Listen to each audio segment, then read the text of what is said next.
I saw Wolverine Deadpool or Deadpool Wolverine to you last week. I saw it on Tuesday morning around 4 a.m. because that was the only time it was available. But yeah, it was well worth the trip. There's a good friend of mine who's very much a Deadpool kind of person. So it was cool seeing with him. I had a feeling it was going to be very Gen Z-ish. He likes to say, like, lit, that's hype, let's fucking go. Like things like that. He likes, saying slang like that. So I thought, like, he'd be a good person to see it with. And so, yeah, it was a ride there. I believe he noticed some things that I didn't. And I saw some things that he didn't because the Back to the Future reference I understood, the Madonna reference I understood. So like it was overall a very enjoyable movie. I saw it again. I saw it in 40x first, which I wanted to see it in first because of the trailer. The trailer had the Like a Prayer song like bumping with the seats. I was like, that's gonna be fun. And so 40x was first for me, 100% there. And when I saw the movie again in IMAX, that was another good experience as well because I saw things in the second time I didn't see the first time.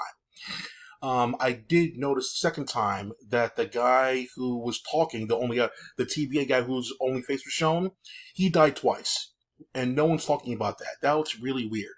He died the first time, I believe, in the opening credit part, in the snow, and he died again a later part in the snow. I think it was the first one was a bone, and the second was a sword. So he died twice. So like, yeah, it was overall a fun picture. I think I think I saw it with a smaller crowd on 4 a.m., like I said, but some people were reacting to certain other things there. But I saw it with a bigger crowd the second time because it was around 3 o'clock in the afternoon. And the biggest pop out of myself was, of course, Blade, because at that time it was Thursday. Like, there's no spoilers, no leaks, no nothing. The only thing I saw on Twitter beforehand was the Hulk mention. And that Hulk thing was so minuscule, it might as well not be in the damn picture. He's so expensive, he's barely in the picture. Because he blows up the budget, bro. So, yeah, I didn't really notice the Hulk. The Blade reference was really got me going. I think I hit my friend next to me or something like that there. Or shook him really hard. And I was like, yo, fucking, what the fuck? Because, like, of course, we all knew that Blade was going to be replaced by Disney with Mahershala Ali, whatever his name is. And I'm like, all right, cool. Let's see what you got there. I doubt it's going to be that good, but let's see what you got there. It's been 5 years, nothing new with Blade, and then nothing. And then the old Blade comes out there. Wesley Snipes comes out there, and then you get Jennifer Garner as Elektra. And I'm like, okay. And of course, you got Gambit, and the Channing Tatum reference I didn't get at all. I didn't understand that reference at all. He looked like Gambit. He talked like Gambit. That's the only thing cool with me. But I didn't. Why it had to be him? Channing Tatum's a great comedic actor as well. So that's cool to see. He plays the straight man role really well for comedic effect. So he's really good. I'm going to see his other movies as well. Yeah, the swerve about Captain America being, Johnny Storm instead. I was like, that's peak right here. That's peak. Uh, they understand the audience. Because the superhero landing beforehand, I'm like, okay, let's see what you got, because it was kind of early-ish on in the picture, and it was really good setup by the makers of the picture. It was pretty early-ish on in the picture, so we didn't know what the flow of the movie was going to be until the other Fox characters came in there. If the Fox characters came in first and then Johnny Storm, it would have definitely been like, oh, he's definitely Johnny Storm because Fox. But it was pretty early on in the picture, so we didn't know what was going on. It was a cool swerve in the beginning, actually, the way they were messing with your mind. With Happy Hogan in the picture and mentioning Avengers over and over again, and it made you think about the Avengers, right? And then later on in the desert, you see a mysterious figure who does a superhero landing with a very familiar voice. You see it's like Chris Evans, and you think it's going to be another Avenger. It's not an Avenger, a Fantastic Four member. And I'm like, that's cinema right there. That's exactly the kind of shit I want to do in my movies, but I can't do it anymore because, Hollywood. That's the kind of swerve I wanted to do, and it worked so well. The reveal worked so well. And the oomph afterwards with the plopping down, the Homer Simpson moment there, oh, so I bet that shit hurt. That shit hurt so good. Wow. See, close on his face, like going down, I was like, that's some good fucking acting right there. That's some good shit right there. Like fucking like a Gumby. Oh my god, damn. So Cassandra Nova, I think her name is. I think I found out what their name is. Xavier, Charles Xavier. You know, whatever you want to call her, the daughter. Why was she bald as well? I don't know why. It is what it is. But she looked damn good bald. Me and my boy were like, hell yeah, bro. Yeah, fun stuff there. When she was putting her fingers in there, I was like, put your fingers in me, yes sir. That's what I was thinking. Anyway, like she was like doing all this like weird shit, like really. That was really cool. And when the Blade and Blade, Lex, the other characters, X-23 came in there, I was not surprised by X-23 at all. But I like what she put her glasses on from the Logan movie. That was a cute little notch right there. And when they did their thing on the battlefield there, I love that they all had their little moment in there. So you get the Blade with his like little shuriken things there, doing the choppy electric, the side stuff there. X-23 did the shing, and then yeah, that was good shit there. The game with the card thing, oh, so good. Speaking of cards, if you didn't see this movie in 3D, you didn't see it yet, bro. You gotta see this movie in 3D. I usually don't even talk about the 3D part because it's so not important, like in Despicable Me 4, not even important. But in this movie, actually it is important. Especially the sequence in the snow, probably more so, but yeah, the sequence in the snow, not the fighting sequences between Logan and Wolverine, not that at all. The Deadpool sequence when he was in the snow fighting the nobodies. Good God shit there. When he was coming with the camera and stuff like that there, it looked like it was coming in the damn theater. Good shit. Good 3D. And I gotta say, it was very impressive the way that they made everything special and important in the picture there. I could have cut some things down here and there for time's sake, but overall, more or less, it worked this way. The Happy Hogan sequence could have been like a thought in his head at the party to make the movie go a little bit flow a little bit better. The sequence with his friends, hang out at the apartment, that was really cool, but it could have been shorter down because we get it already that he loves his friends, and it could have been a conversation at the party about the whole Avenger thing. He tried to be an Avenger. It could have been a conversation, that kind of stuff. So the IKEA thing coming back, the dealership thing coming back at him, that was cool. That was a nice little throwback there. The product placements, I was like, you got to be kidding me. Disney can afford this shit? No, that's what I was thinking. I'm like, oh my god. I'm not going to say the names of it, but like the name of the cars, I'm like, oh my god. If you have a car in the picture, that's one thing, but you see the name, the actress is the name of the car, I'm like, oh hell no. Fucker fight thing, that was cute there.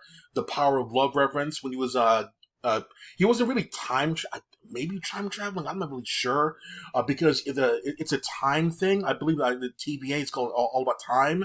So like I guess it was time. So that's when you get the power of love. The power of love also is a reference to Deadpool loving Wolverine. So that's really cool as well. I'm sure there's a million love songs they could have used, but because Power of Love happened to be part of a time travel movie like Back to the Future, it works well. In addition to Disney already referenced Back to the Future in one of their movies. So, yeah, it worked. Tying up those damn loose ends, you know what I'm saying? Crossing T's and dotting the I's, you know? So, yeah, very well done by very well done by the director and writer of this thing as well there. Let me see here. The short Wolverine thing. I'm 100% sure that Wolverine was at least 4 feet tall, like around 4'5", because Deadpool's around 6 feet exactly, and then like that character went up to his fucking waist. That's way below 5 feet, bro. So like, but that little Wolverine versus the Hulk, I want to see that shit. I liked how animalistic Logan was in his fight against Deadpool in the beginning, like on all fours, like, yeah, let's fucking go. Feral ass Wolverine, let's fucking go. I expected the fight between Sabretooth and Wolverine to be that short, because I'm sure they don't care about those characters. I don't know what Johnny Storm didn't know, that Pyro could absorb his heat. That's another story right there. I also loved Chef Kiss, the the explanation at the end of the movie, the post credit scene there, that Johnny Storm really was saying all that shit there. If you've seen Chris Evans' characters in Knives Out and other like romantic spy kind of movies that he's done like on Netflix, stuff like that there, Chris Evans is that guy. You know, like his character, he can say that nasty, disgusting stuff there. He can go all day, all night with that kind of stuff there. And he was on a roll with that shit. I love that shit. Perfect post-credit scene like you've never seen before. Absolutely worth it. It tied up something related to the movie that you could have lived without, but it was really cool that they put that in the movie. You didn't need to see that thing, but it was important that you see that thing. You know what I'm saying? But yeah, you're really, really well done with the picture, the fight with Deadpool and Wolverine versus the mini Deadpool army. That was fun as well. There, as soon as I saw that thing, I said like, I'm seeing this movie again. I'm definitely seeing this shit again, 100%. Because that shit was too damn fast and not clean enough for me to like enjoy it on the first watch. I need to watch it again to see like what kind of clean stuff they got in there. And I saw it again on YouTube. Thank you, YouTube. But I'm gonna see it again, clear, in the movie theaters.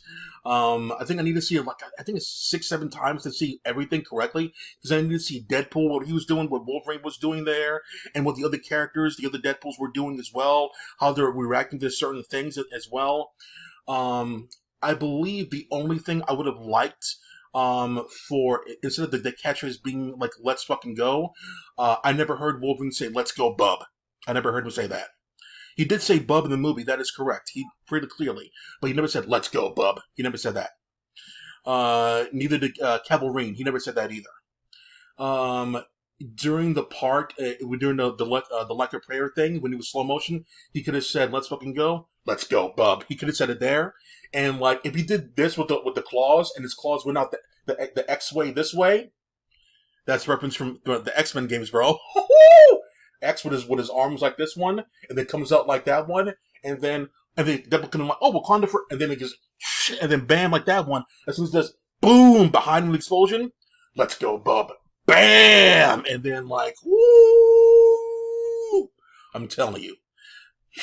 And then also, like, his fatal claw was not in the movie because it's kind of OP in the games. It's basically a rush move, and he runs at somebody, and there's a whole bunch of stuff there, and then like shing back that way, ba ba ba ba ba. He kind of did with the bus scene, the very end at the back of the bus. He jumped out there, kind of like this barrel thing. That's kind of like the end of the fatal claw, so that's good enough for me, you know. But I heard also, this is overtime with the video, I guess. The Like a Prayer song with Madonna, I know for a fucking 100% pure fact, it is extremely difficult to get rights to that song in any which way or form. I don't know if it's Madonna, I don't know if it's the agency, I don't know whoever, but it's very difficult to get the rights to that song. It is what it is, because a lot of controversy back then in the 80s when that thing was about, so it's very difficult to get rights to that particular song. So Hugh Jackman and Ryan Reynolds had to go over to Madonna's estate and fuck the shit out of her in order to get her to release the rights to that song for that movie, but not on the soundtrack. Only the movie will get that song and not the soundtrack.